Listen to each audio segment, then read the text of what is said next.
This is Julie Muller, your technology trainer here at Weatherford College, and on this video I'm going to show you how to take a typical PowerPoint and make it UDL compliant.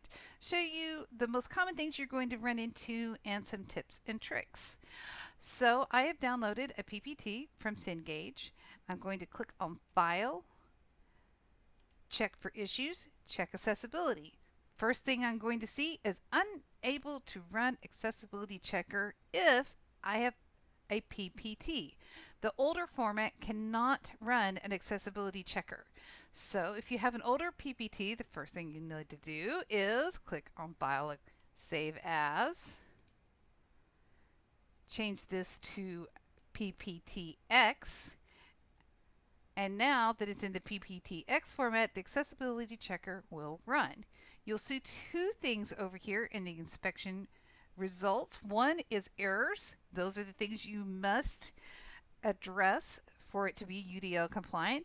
The other are tips, things that would be nice to do or things to be aware of. So let's start with the errors. Number one thing you're going to run into in most of your PowerPoints is missing alt text. Pictures that have no alt text for the screen reader. So I'm going to show you a typical one here. By clicking on the first picture, it will take me straight to the picture that needs to have the alt text. If I right click on that and go to size and position, it'll open up another area where I can see alt text is an option. I expand that and I'm going to put an appropriate alt text. Now notice that as soon as I did that, that first picture 2 went out of the list. I'm going to go to the next one, which is this straight connector.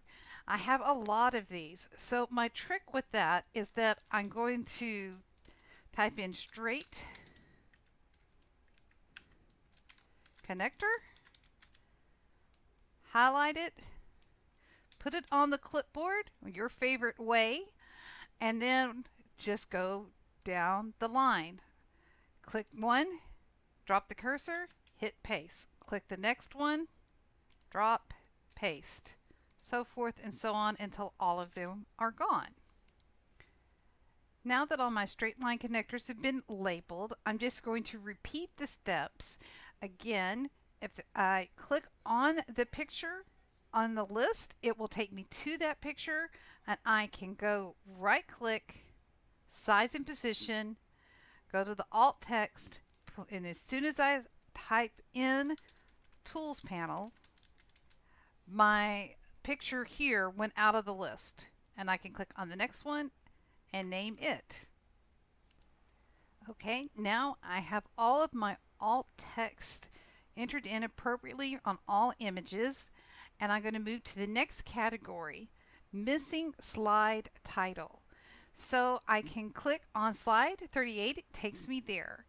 And my experience is every once in a while, even though it's obvious there is a slide title here, it just gets disconnected.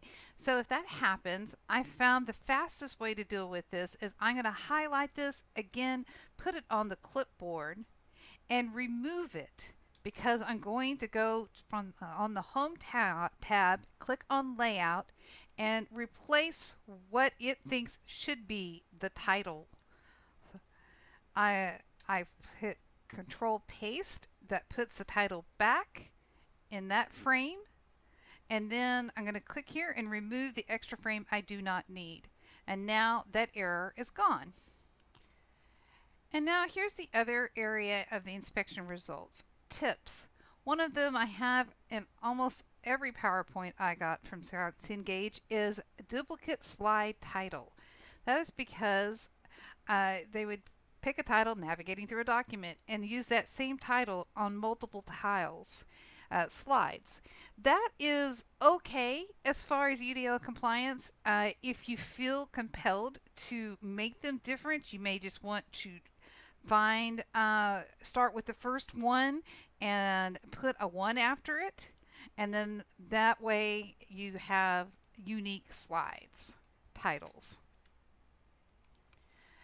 The other common error you might see is check reading order. This is going to be on slides like this slide that doesn't actually have the placeholder being used for text. So there's images on here and text box. And so it's just warning that the text reader may not, or the screen reader may not read it in the order that you want it to be read. So I'll show you how to check that. And that is to go to your Arrange selection pane. And what you'll see over here in the selection is the order starting from the bottom, and it's kind of counter to what you think, but from the bottom up here to the top is the order that it'll be read by the screen reader. So if, for example, I wanted this text box read before the straight line connectors, I would just I can click on the text box and use these arrows and move it down. So now it'll be read title, it'll show the picture, show this text box, and then straight line connectors. All right, now you don't have to, again, and even as I check this, this will never go out of the tips. It's just going to go, okay, that's the next one you might want to look at, so forth and so on. So those don't necessarily ever leave your inspection results. Now, if I went and took care of all those duplicate slide titles, it would. But check reading order is something that's just going to suggest you take a look at it. Now, I can't say what all kinds of errors you may find in the error accessibility checker, but I do find it nice that when it gives you an error, it tells you why you should fix it, and it does give you steps right here on how to fix it. So if there's one that comes up that I did not address, take a look there and it'll give you some steps on how to fix it. The last thing I want to show you is that every once in a while you're going to have not necessarily something that UDL catches, but something that you see as a problem. For me, this orange is probably not UDL compliant, not a really good contrast with this background.